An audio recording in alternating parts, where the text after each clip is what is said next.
बहुत समय पहले की बात है। एक साधु था। अपने ध्यान की शक्ति से उसने तारों की गति को वश में कर लिया था।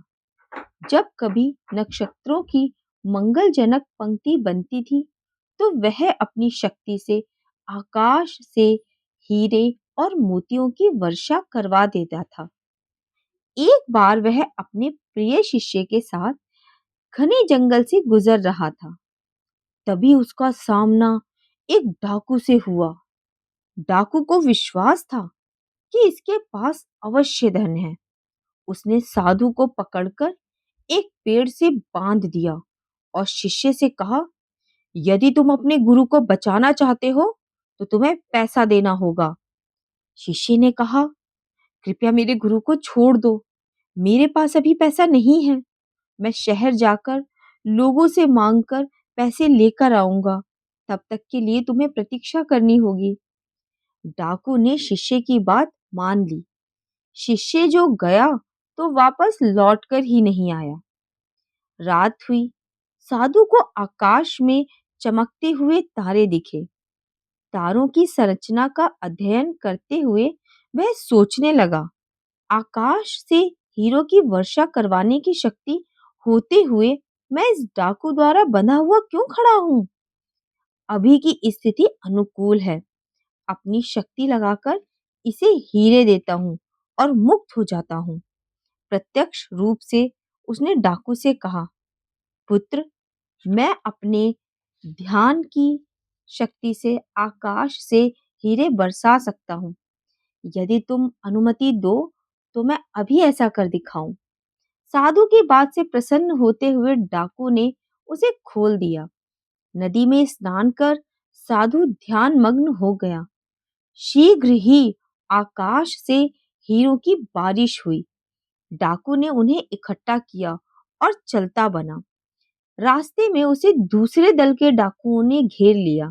उसने कहा, एक साधु वहां बैठा है, उसके पास जादुई शक्तियां हैं जिससे वह हीरो की बारिश करवाता है। सभी डाकू साधु के पास गए और उससे धन मांगा। दुर्भाग्यवश तारों की स्थिति बदल गई थी।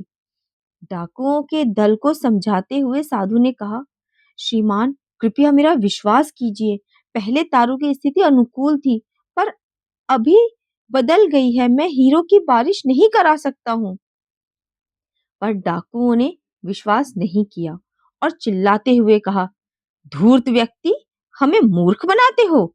यदि तुम हीरे नहीं दे सकते हो तो तुम्हें भी जीवित नहीं रहना चाहिए। यह कहते हुए उन्होंने साधु तथा पहले वाले डाकू को मार दिया और उसके सारे हीरे ले लिए। हीरा मोती पाकर दल के सभी डाकू आपस में हीरों के लिए लड़ने लगे। युद्ध ने भयंकर रूप ले लिया और जाने जाने लगी। उन्होंने एक दूसरों को मारना प्रारंभ कर दिया। अंत में बस दो ही डाकू बचे। उन्होंने लूट को बराबर बराबर दो भागों में बांटा और किसी सुरक्षित स्थान पर छिपाने का विचार किया। एक ने दूसरे से कहा, मित्र, अब हमारे पास हीरे हैं और हम दोनों को भूख भी बहुत लगी है। मैं यहाँ रुकता हूँ, तुम पास के गांव में जाकर कुछ खा लो और मेरे लिए भी थोड़ा ले आना। मैं तुम्हारे हिस्से की रखवाली करूंगा। दूसरे डाकू के जाने के बाद इसने सोचा, मैं उसके आने की प्रतीक्षा क्यों करूं और लूट का आधा हिस्सा क्यों जाने दूं। उसके आने पर क्यों ना उसे मार दूं, जिससे सारा धन मुझे मिल जाए। जो डाकू खाना लाने गया था उसने भी यही सोचा, यही उचित अवसर है, मैं खाने में जहर मिला देता हूँ। वह खाना खाकर मर जाएगा और लूट का सारा माल मेरा हो जाएगा।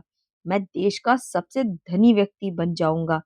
युक्ति के अनुसार पहले वाले डाकू ने खाना लेकर आने वाले डाकू को तुरंत मार दिया और उसका सारा धन ले लिया। धन पाकर प्रसन्नता पूर्वक खाने बैठा। खाने में विष मिला होने के कारण वह भी मर गया। शिक्षा: जो गलत तरीके से धन की प्राप्ति की इच्छा रखते हैं, उनका दुखद अंत होता है। बच्चों, बेईमानी से कमाया हुआ धन जानते हो क्यों नहीं टिकता?